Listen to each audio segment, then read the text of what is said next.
Hi, I'm Bill O'Reilly. Thanks for watching us tonight. Donald Trump shaking up politics once again. That is the subject of this evening's Talking Points memo. Last night in South Carolina, Mr. Trump called for a total ban of Muslims entering the USA. He believes most Americans would support that prohibition and says we have to do it to protect ourselves against the jihad. Almost immediately, hysteria broke out. I think Donald Trump's overreaction is as dangerous as President Obama's underreaction. He's a race-baiting, xenophobic, religious bigot. And you know how you make America great again? Tell Donald Trump to go to hell. Where's the GOP been? I mean, this started with him saying, you know, Mexicans were rapists and murderers. Right. Where the hell has everybody been? Now, let's examine this without emotion or agenda. Okay? Both can cloud thinking. The federal courts would never allow the government to deny anyone entry solely on the basis of religion. So the whole discussion is really moot. Good night, everyone. As with revoking the citizenship of so-called anchor babies, a ban on Muslims traveling to the USA will never happen. However, the feds do have an obligation to deny visas to anyone who might cause harm to the country. Thus, people living in countries where jihad and terrorism are rife can and should be scrutinized, with the burden of proof being put upon those who want to come here. Homeland Security should deny visas to any questionable person, period. But a complete ban of Muslims would actually hurt the war on terror. Here's the crux of the matter, which I will discuss with Mr. Trump here tomorrow on The Factor. The U.S. and other Western nations need moderate Muslim countries to fight the jihadists. The West can't defeat the jihad without the help of Jordan, Egypt, to some extent Pakistan, Saudi Arabia, and the rest of the Gulf states. We need them to cooperate with us militarily and with intel. By saying all Muslims can't come to the USA, that means the King of Jordan can't come. So, it is simply bad anti-terror policy to overreact and prohibit Muslims, even if you could, which you can't. It is long past time for Americans to see the jihad for what it is, a movement that seeks to destroy Western civilization. Someone tell President Obama. But the majority of Muslims do not support jihad, and some will actually fight against it. Those people should be applauded, not demonized. But, and here's where Donald Trump is correct, the Obama administration is losing the fight against ISIS, as Talking Points clearly said last night. Political correctness and weakness, rank weakness, now dominate Washington. Many of our politicians are afraid to confront evil. I'm talking to you, Democratic Party. We, the people, must rise up and demand to be protected, demand that the war be waged against the jihad in a smart and aggressive way. With the presidential election next year, it is now on us to elect a new leader who has the guts and the intelligence to fight Islamic terrorism and defeat it. Believe me, this is 1938 all over again. And that's the memo. Now for the top story. Reaction joining us from Los Angeles, Aaron Cohen, counterterrorist specialist. And from Washington, Jim Hansen from the Center for Security Policy. Mr. Hansen, we'll begin with you. Very specifically, what should America do to defeat the jihad?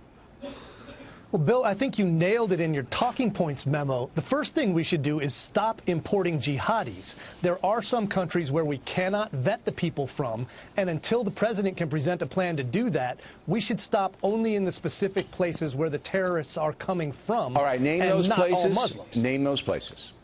You named them. It was Iraq, Syria, Pakistan, Yemen, the places we already know. And the Immigration's Customs Service has a list of countries that they tag for special scrutiny. All right, now so let me stop you there. So you would say that Donald Trump is partially right in the sense that Yemen, Syria, Iraq, Iran, you can't do it with Pakistan because we just have too much commerce back and forth with Pakistan.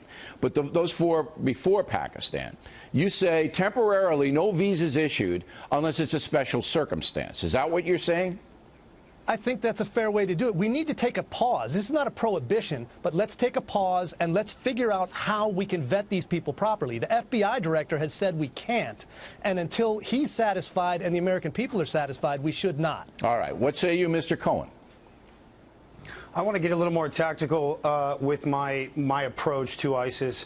I believe that we need to go, number one is go on the immediate offensive with a multinational, 50,000 strong anti-ISIS urban assault force designated to completely eradicate what our intelligence reports is approximately 31,000 armed ISIS fighters occupying parts of Iraq and Syria. Okay, let me stop you there. Wait. Don't get to number two too fast. We got a good long segment with both of you.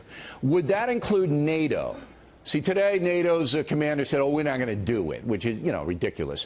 Would that include NATO in alliance with some Muslim nations, Arab nations? Is that your vision?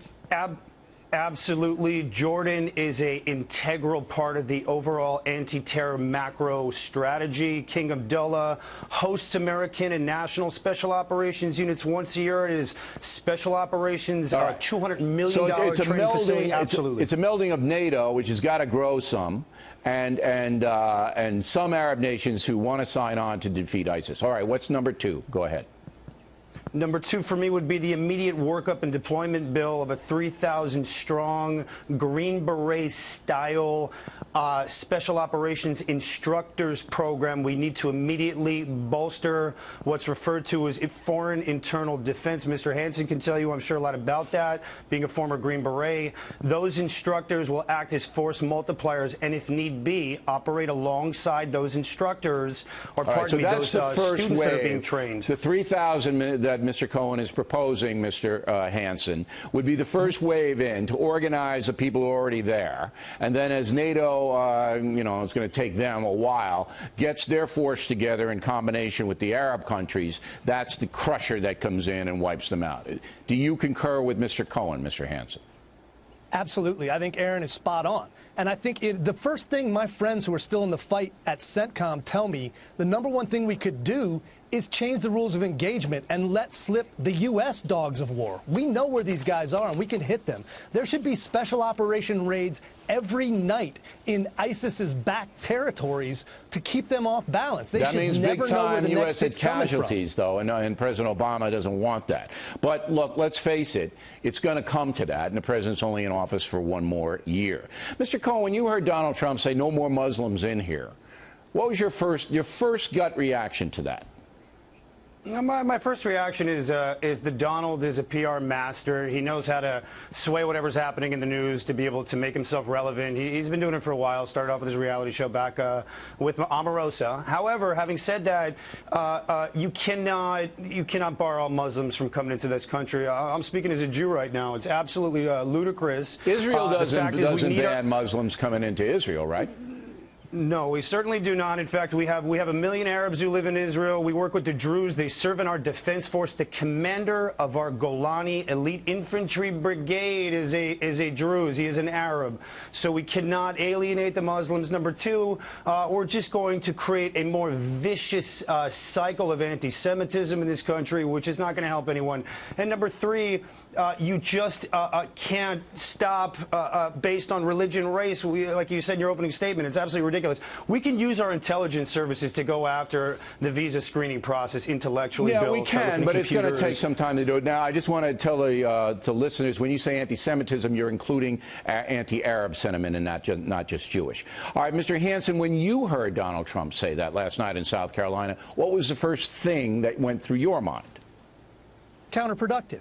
For all the reasons that have already been mentioned. We do need allies, we do need other folks, and it unfocuses us from the actual mission. There is a subset of Muslims who are the problem. They're the jihadists, they're the Sharia adherent ones. We know who they are, we know how to find them, and we need to take them down, starting with the caliphate they established in Iraq and Syria that is now intercontinental in nature. So taking that out will stop recruitment, will stop them from being a rallying place and the strong horse in this fight. We need to knock them off their high horse. Yeah, just like they did with Al-Qaeda al-Qaeda, you scattered them into the mountains of Pakistan, and they no longer had a command and control where they could do these operations. So you have to do the same thing with ISIS. Gentlemen, always a pleasure to talk with you guys, and we're going to keep Mr. Hansen and Mr. Cohen together. We'll have them on periodically on The Factor because we believe they're honest men who know what they're talking about.